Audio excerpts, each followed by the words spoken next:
Hello everyone and welcome. Thank you for joining us here on Chamber on Tap. My name is Nadine Canigan and I'm thrilled to be having my good friend Kevin Sharfe here with me today from Sherwood Chevrolet. Hi Kevin, how are you? I'm well, thanks. Good, thank you for joining us. My pleasure. So Kevin, you are a busy guy. You have lots on your plate. Thanks for taking time out to speak with us today. You have been an entrepreneur for a number of years, so we're excited to hear about your story and just catch up with you to see where things are at the moment. Thanks. I'll take your lead. Sure. So I led off by saying we are good friends, meaning this is not the first time we have met. Right. We go back to high school days, which is increasingly in the far distant past. We don't want to admit how long ago that was. That's not true. But when I sit here with you, I feel like you really haven't changed that much. Oh, you look the same, you're looking great. Thank you, and you as well. I like to refer to myself often as spoiled yogurt because it's, the time has passed, but that's fine. But you're still good. Expired. Awesome. So before we really dive into what's going on in your world of business, can you just, for those of you or for the people that don't know you, just give us a little bit of backstory, who you are, where you grew up, and what it's been like being part of this dynamic family business? Sure. I guess it's, back to where you're from, and obviously Saskatoon, and grew up here, and my parents, moved here and started the business a long time ago, and the whole discussion, what is a family business, always is a funny kind of talk because, it's a family-born business over 50 years ago, and what does that mean? I kind of grew up in that dynamic. My dad was always talking about the business. My mom was always a part of the discussion.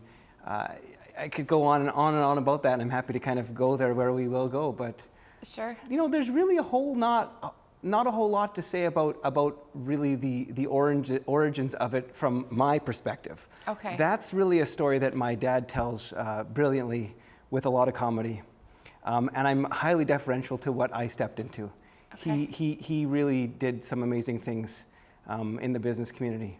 And I'm just very, very lucky to now be a part of that. Sure. So I'll leave it there and then we can continue to talk. Yeah, so Sherwood Chev, you're saying 50 years ago the business was? Over 50 years ago, yeah. Started. Yeah. Well, it's tremendous, even that a business has that longevity, right? Yeah. Yeah, so you grew up, that was just natural for you over dinner conversation and such? Yeah, nothing was shielded. I mean, and Sherwood RV too, actually, over 40 years ago. Yeah, it was always just part of the natural discussion. Sure. What was going on during the day. Nothing was explained in a way that was high level, complicated. My dad used to always talk about things very simply. It's always simple. Don't make it more complicated than it is. Yeah. We work with people. We sell things. That's it. Well, and you mentioned that your father would speak about or tell his story with a lot of humor, and that actually triggers some memories for me because I always remember hearing your dad on the radio because he would do his own advertising on the radio for Sherwood Chev, and he was always super funny. I can remember his voice very distinctly. And then one day I hear you joining him on the radio, and I'm like, I know someone famous. You can be famous, just pay to be famous, you're famous. There we go, okay. But I thought it was very interesting, and when I look back at it, that you really have maintained the face of the business. You chose to join him in the radio commercials and brand it as such, as a family business. So that again just came naturally for you, or what was the logic behind sort of branding it as your own? I guess I'll go back to when you say branding it as my own. Sure. I appreciate that, but again, I really, really, when I hear my own, I step back and say it's my dad started it. I work with extraordinary colleagues. They help me, I help them. Sure, if there's a face, it's me, but it's a collective. Right. And it's something I think of often when I'm at work. Every day I'm mindful of Sherwood Chevrolet being my dad, and quite frankly what my mom did in other capacity as a volunteer and collectively with my dad as a philanthropist that helped me do things relative to what you would just refer to as the face of the business, sort of that branding family business. And I guess that's what we've always tried to maintain. Mm-hmm. That's awesome. And so did you know then from an early age that was going to be your future, or did you wonder at a certain point in time whether or not you were going to start washing cars at the business, or Are you, where are your you, are journey you, was are you going to wanting to take ask you? me, was it a choice? No, I'm just kidding. Not in so many words, but yes. Yeah, it's funny. It's something I always thought I knew I wanted to be a part of. Okay. But I didn't really sort of grow up with a burning desire to be in the car business. I see. And which is interesting, but I just happen to love it. Okay. I really like working with people. Uh-huh. And it's just about people. I mean, you don't have to love cars to be in the car business. Ah. I'm Well, really, it's service, right? I'm really not a car guy. I mean, don't get me wrong, they're fun, they're exciting, and I love everything about them, and that's great, but you know, it's about people. And that's also what I kind of grew up understanding about the car business. Yep. So back to, you know, is it something I always wanted to do? Did I see myself in the car? I did, but not with sort of a clear path. Okay. Okay. So you began washing cars. Yeah, I did. Assuming, or we had chatted about that, Yeah. and then just slowly made your way as if you were any other employee, essentially. Sure, Through the company ranks, and Yeah, absolutely. I mean, you know, I did wash cars. I can't remember how old I was, 12, 13, as one does when you're 12 or 13. And Right. You have the opportunity to wash cars because it's a lot of fun. Actually, Yeah. it's a lot more difficult than you think, but anyways. And for a while, I was a service advisor. Okay. Which is a really fascinating role. You know, you just talk with people all the time and listen to what they need done, and so that's a whole great thing to be able to do. Sold cars briefly. So, you know, I worked. I won't say like I worked my way up through the ranks over, you know, tens of years. Really, Sure. I did that periodically throughout. You know, as a competitive gymnast, so I fit that into my time as a competitive gymnast or school. And then I left the country to go travel, and I did a different business in Toronto for a while. Oh, okay. So I kind of did a few different things before I landed back in the family business, where my dad effectively called me one day and say, "What do you want to do when you grow up?" Right. And your answer was, "Well, I'll see you tomorrow at 8." Yep. Yeah. Kind of. Yeah. Yeah. Well, in hindsight, that's probably a really Oh, sure. smart And and good answer. Yeah, it was always what I aspired to be a part of. Sure.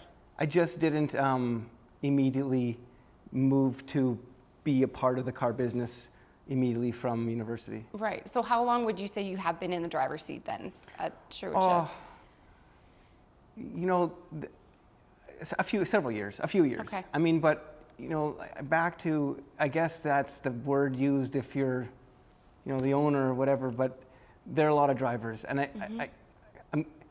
you're gonna have to stop me when I say that too often, but I mean. Well, you're very humble, and you're defaulting to, you're really showing that this is a team effort, which is part of, you know, your charm as a leader, I'm sure, because you're not just saying this is all about me. Yeah, so a few years now, several years now, you know, a part of the leading team now for the last 10 years. Yeah, Right. many years. So I would imagine there are people in your business that have been there longer than you have. Oh, absolutely. Right. I mean, that's actually one really special thing about the car, but the Sherwood Chevrolet and Sherwood RV. I mean, the folks that have been with us for years. I mean, actually, my godfather, Ron Gitlin, he Okay. was my dad's first colleague. Okay. Yep, and general manager for years and years and years, and I learned so much from him, and my dad, and so family business for me kind of goes beyond just my dad, and the way we try to work together. So Right. yeah, and you asked me how many people, you know, longevity. Sure. I don't know the stat. We have one. I don't know what it is, but 50% of our colleagues have been with us for at least 10 years, I think. Okay. Well, that says a lot about your Yeah. establishment. Absolutely. Yeah, it's nice. We're proud of that. Well, and then to me, that makes me wonder, how do you, as a younger leader, gain that respect? And, you know, people saw you as, you know, a child, essentially, and then you grow into this leadership role. So how would you say you've been able to sort of command the respect of your team? Because you have quite a large group of people that work for you. Chocolate. Ice cream. Okay, sure. You know, I don't know. I don't think there's not an. We just work together. Okay. Really, I mean, years ago when I moved back to Saskatoon from Toronto when I was doing a different business, I just started working in the service department and helping out there, moving vehicles, listening to what was going on, assisting with the service advisors, listening to the technicians, finding out what we needed to do. Same things when I went in to work with the sales folk, you know, in the sales department, new and pre-owned, finding out what was needed, helping train the sales staff, just working cooperatively with everyone. And that's really what it's all about. I mean, I don't think there's a magic sauce or word or speech about being a leader. It's just about working with people.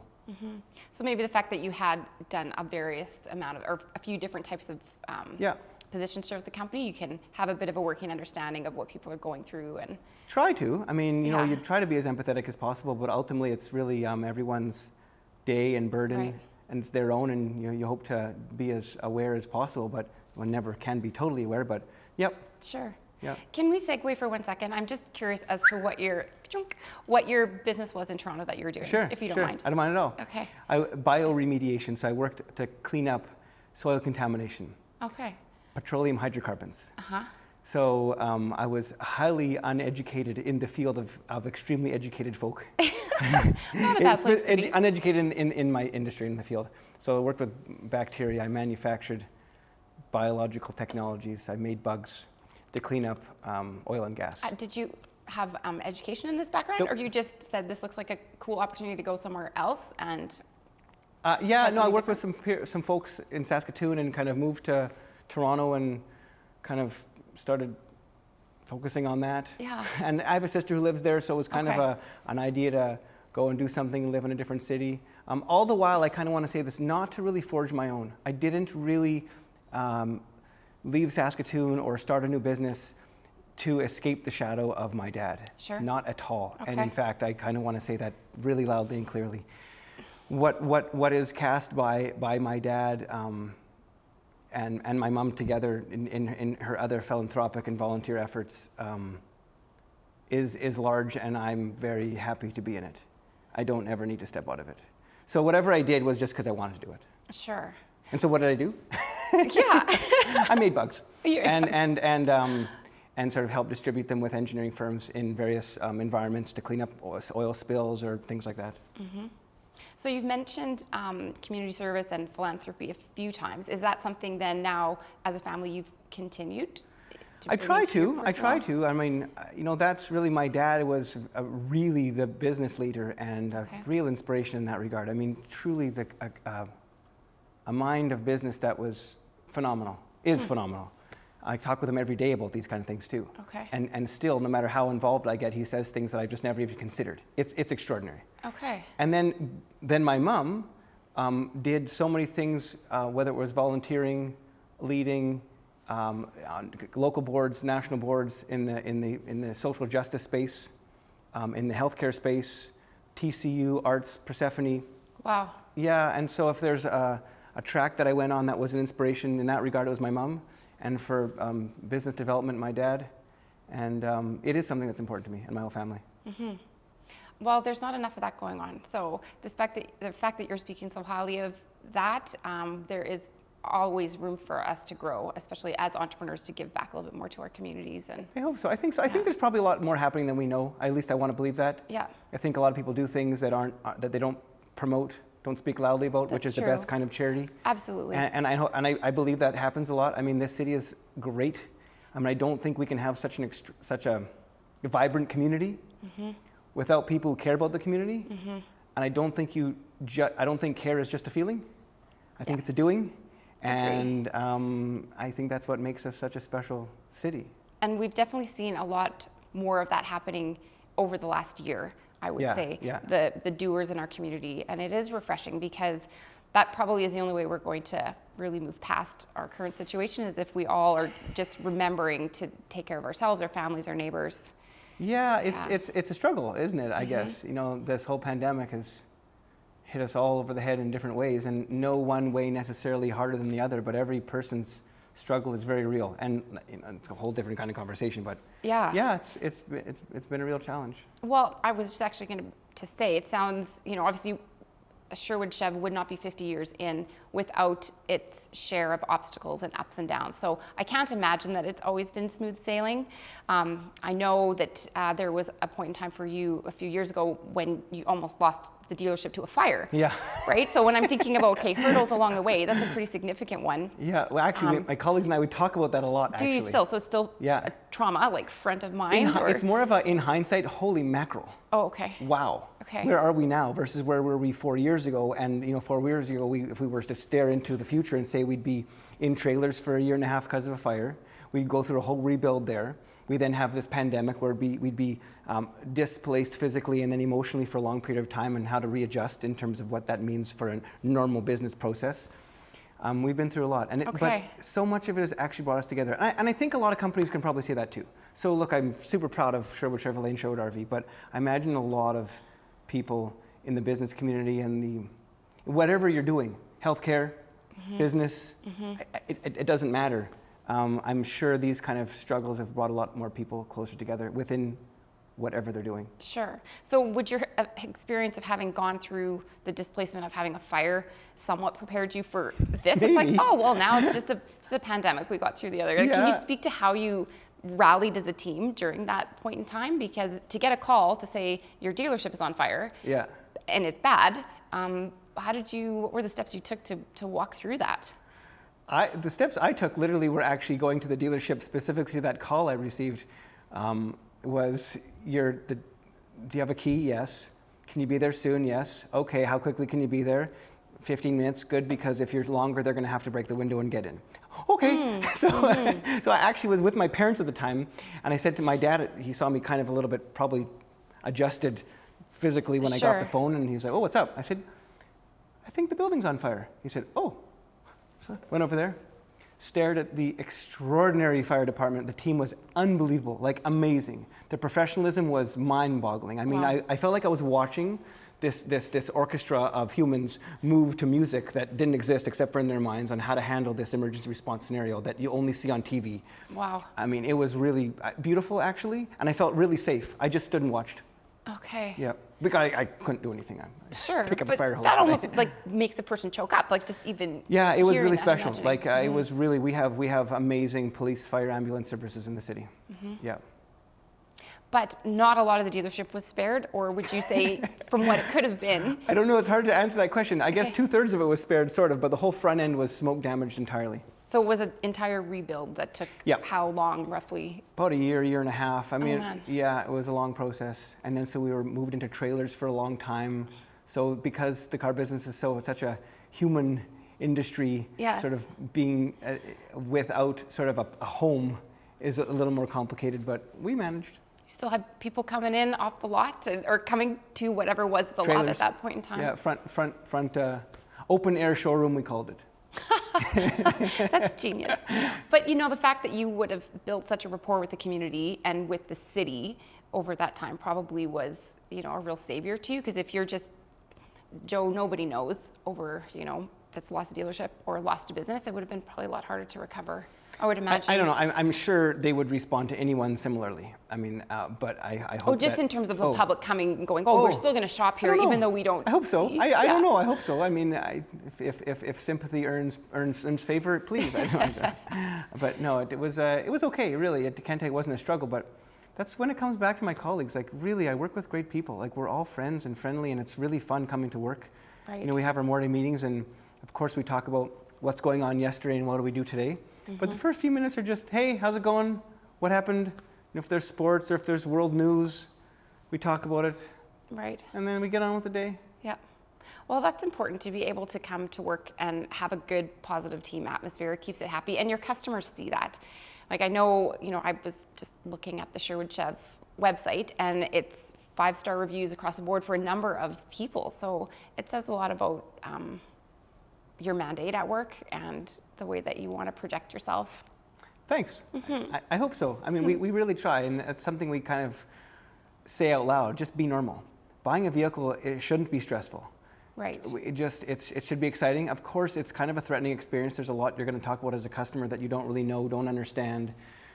If the finances, the technology, vehicles are becoming way more complicated now. So if we just kind of slow it down and just kind of say to the customer, what do you want? How can we help you? Yeah. Hopefully that works out. That's what we try to do. Well, and we touched on this again a little bit, that there are a lot of businesses going through this COVID pandemic in a different way. So from your perspective, what is the best bit of advice you can give to somebody who might just feel like they're at that bottom of the hill as a leader? Like, how do you just go one foot in front of the other? Ask someone who's smarter than me. That's what I would tell them. Anybody want to chime in on that one? Look, I think that this really impacted everyone uniquely, but similarly. Okay. In that we all were faced the same kinds of real trauma, and I will use that word intentionally. Yeah. But every person's scenario, be it employment, be it health care, people that live with vulnerable loved ones, where they've had to take on their own lifestyle in a whole different way than they would have ever imagined. I've hardly seen my parents right now, which is sad. Yes. Yeah. You sound like you're a very close family, so of course that would be very So they're different normally for there you. in Florida. Yeah. And now they're here, and I hardly see them.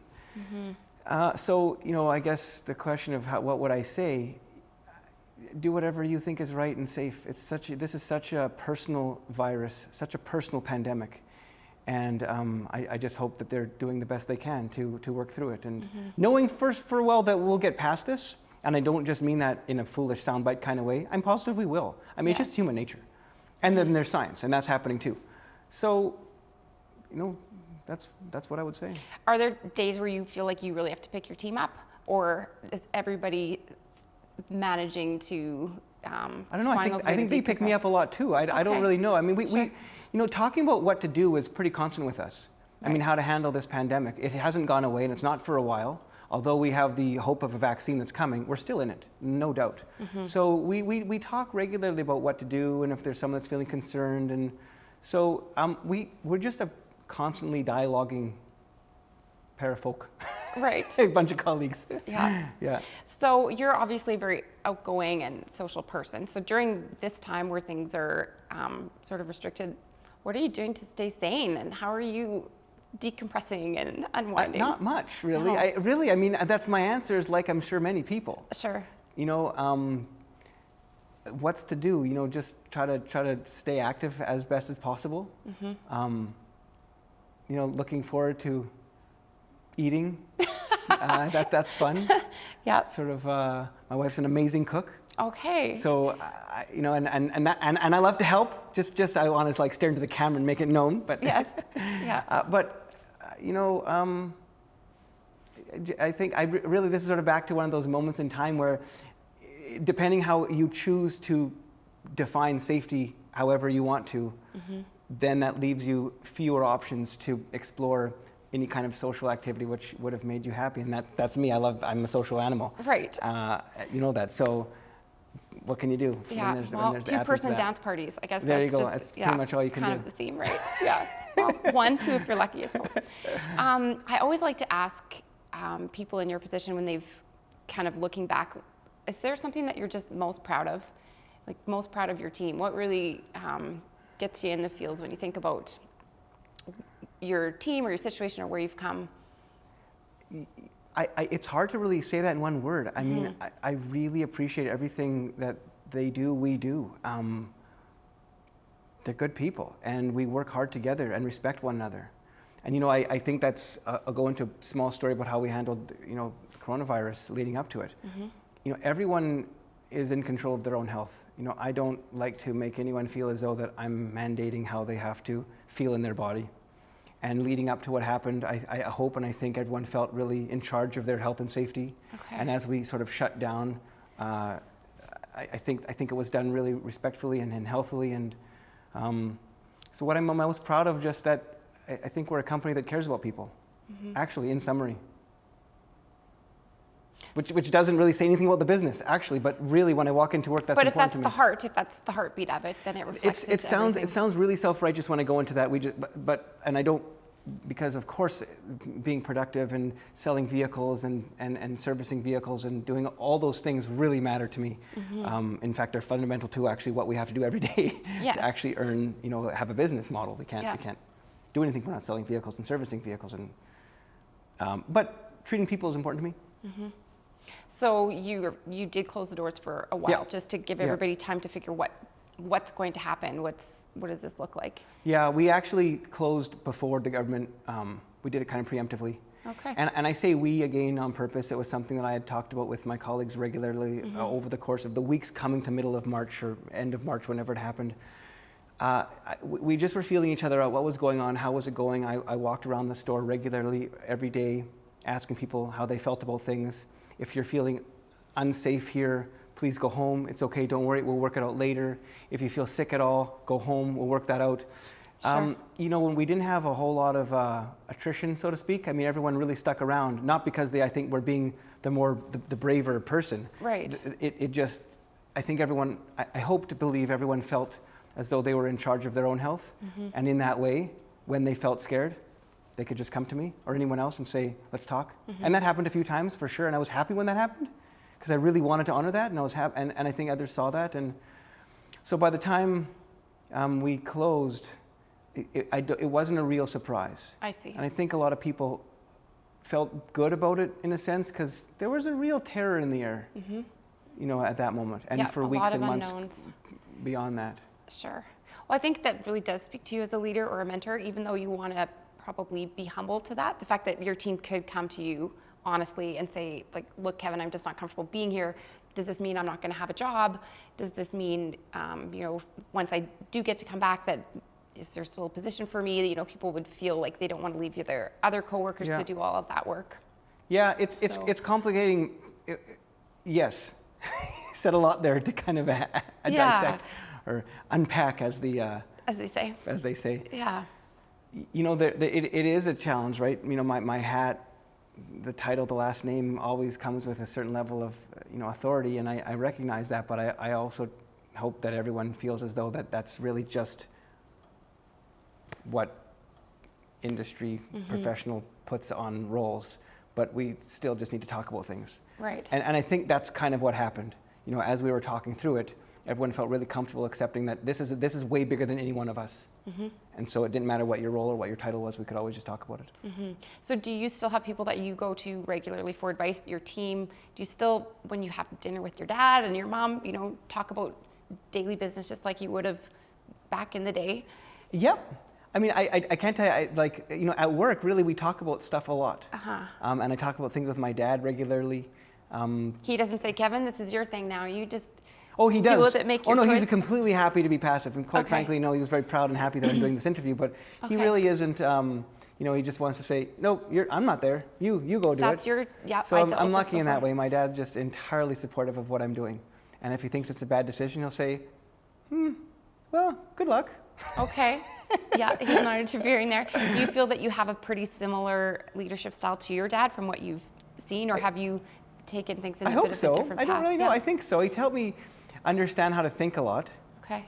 Critically, practically speaking, sort of sometimes in a straight line, though I don't think that's always right. I think that you often, in a human dynamic and not just in a mathematical dynamic, and you kind of have to bridge both of them.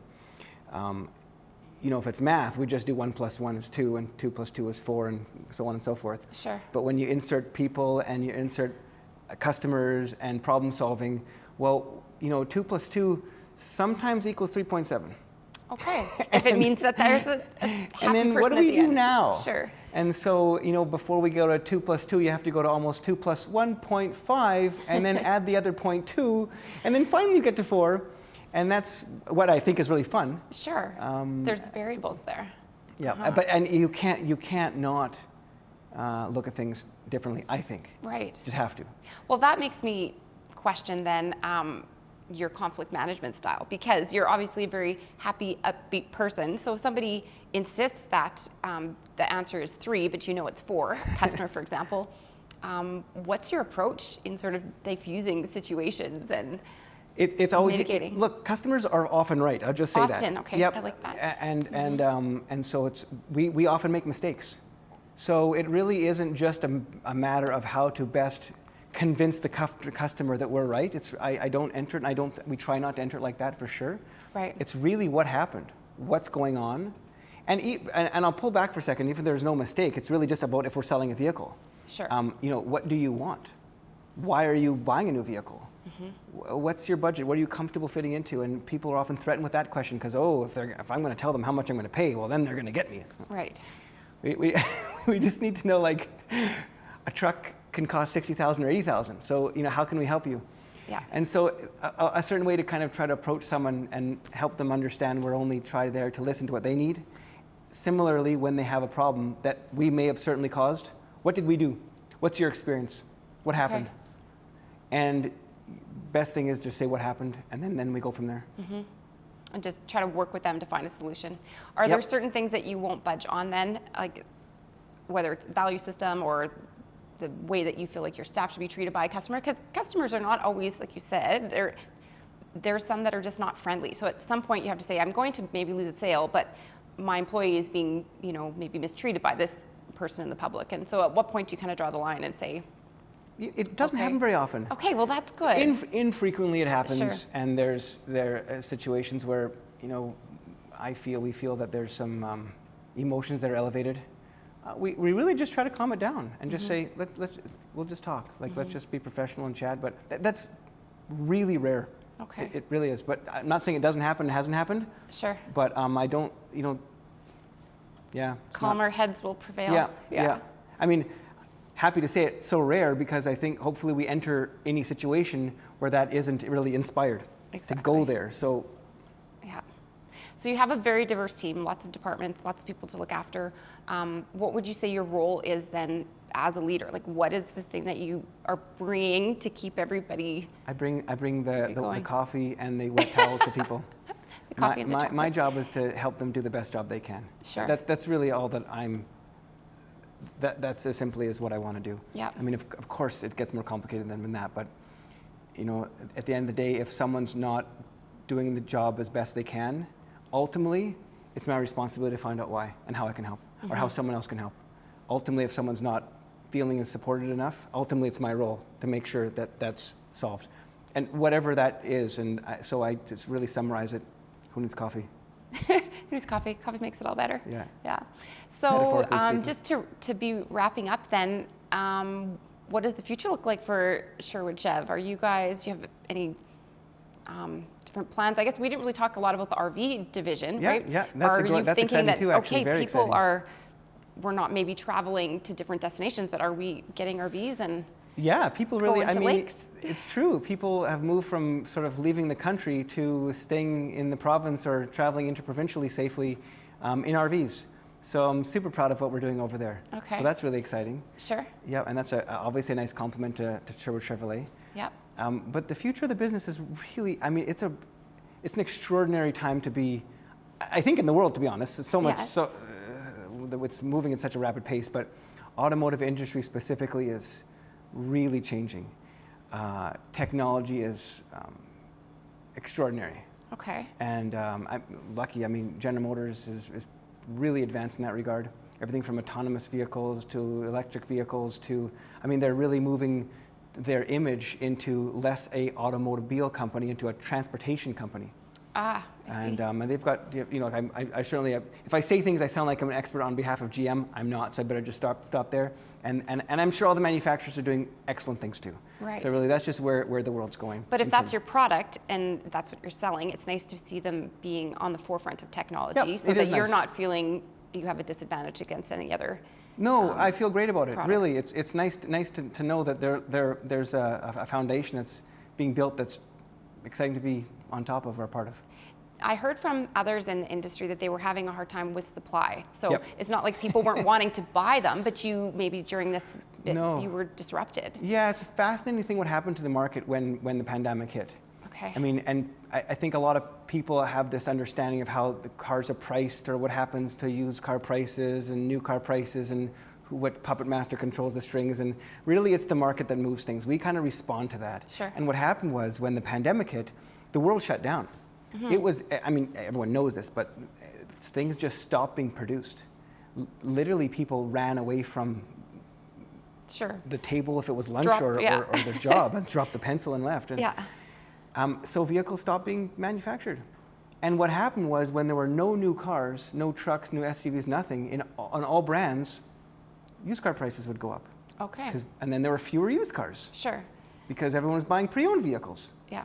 Pre-owned vehicles were in hot demand because there were no such thing as a new vehicle.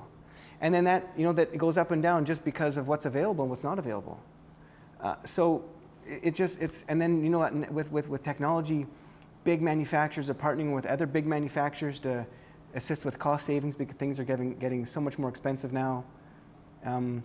It's hard to really predict what's going to happen. It really is. Would you have been in a situation before that you had vehicles sold before they even would come onto the lot? Like if people were pre-ordering vehicles? Well, we try to do more. Because there's fewer, inventory is slim. Yeah. We try to do more of that. But it's also still a challenge. Okay. Because when things got fired back up, And I understand all manufacturers are faced with the same kind of consequence. You know, all of a sudden there was a pent-up demand. So I don't think the pandemic made people buy more vehicles, but there was a gap for many months where they couldn't buy a vehicle. So all of a sudden they wanted them. And then industry started feeling, I think, more optimistic about getting past the pandemic after states and provinces reopened. So there was a high need for certain vehicles, maybe specifically to industry. Well, all of a sudden that's an over demand now. So now they're not accessible. So it really, you know, we do what we can to make sure we are able to find a vehicle for every customer. Yeah. But we're really entering into a fascinating near future. So it's still a bit of an elastic where you still can't maybe get the product that you want? Yeah, that's a good word. It is elastic because you know what, you just never know how far it's going to stretch, when it's going to come back. On any given day, we have a lot of inventory we know is coming, and then they say, oh, the US just gobbled all of it up, you can't get it. And then a few weeks later, all of a sudden something breaks free and we get more vehicles. So it's impossible to predict. Right, and as a consumer, I would say, oh, well, there's a vehicle here. It might not be here because it's going to go. So in one way, maybe there's less tire kicking and trying to decide. Maybe people are making choices. If they can actually pick it up, they'll pick it up. Yeah, it's exactly a very close friend of mine recently bought a truck, and you know, I had said to him, we have this one, and I don't know when we're going to get it. But that's actually legit sales talk. Yeah, no, it's true. I mean, and so it's, you know, back to kind of the question of what's going on, what do you see for the future? Yeah. It is so fluid and organic right now.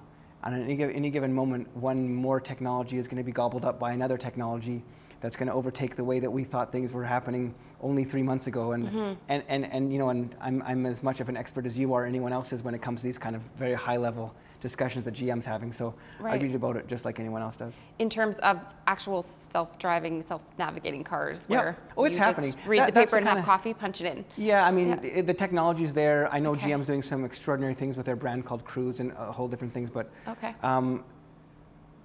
this is a ways away for, I think, Saskatoon. Right. You know, where that's going to go first, I'm told by different folks in higher levels than I am, and that think a whole lot harder than I do about these kind of things. You know, they're really for more industrial purposes right now. I see. And just when it'll kind of en masse take over that market, I don't know. And then when it'll kind of gradually move into the consumer market, I don't know that either. But it's all happening. Well, it's exciting to think about that. Yeah, it really is. One thing before we wrap up that I don't think I really knew too much about was the RV division. So was that part of an expansion or a diversion, something that you saw could be beneficial for your company, or how did that decision No, not at all. I mean, roll this is over 40 years ago. My dad started also. Okay. Yeah, I didn't know that absolutely. the RV division was that in existence for that long. Okay. Absolutely. No, being a proud part of the Sherwood team. Oh, that's and cool. so, you know, just in the last, you know, this last year, of course, with people wanting to camp more, it's been, you know, a little more exciting for us, but it's been a big part of what we've been doing for a lot of years. Do you have an RV? I don't know. I actually don't even own a car. So people just pick you up, or you just? No, absolutely not. No, I drive one off the lot, drive and down, a demonstration okay, vehicle, and when it gets sold, I drive another one. And I mean, well, that's great. yeah, and my dad didn't. I mean, he one time owned a Corvair convertible that someone traded in. I can't So he say kept that I've heard of that. I'll have to look it up. Yeah. There's a famous vehicle that I think that is a collector item, but branded not so favorably relative to its safety, I think. I don't know. Fair. You get these nice cars and you can't actually let them loose on the road. Yeah. Awesome. Any just words of advice to the entrepreneur sitting out there in terms of, you know, you've been in business a long time. Someone just starting out, what would you say to them if they're starting out on their project, and any words of advice that you can muster from hindsight? Yeah. Care about what you do. Care about the people you work with, and do your best. I love it. Thank you, Kevin. It's My super pleasure. nice to catch up with Thank you. Thanks for this time. Oh, you're very welcome. And typically at this point in time, we are opening up questions to the audience for Kevin, but we'll be going back to the Zoom chat shortly, so you can catch up with us there. Thanks.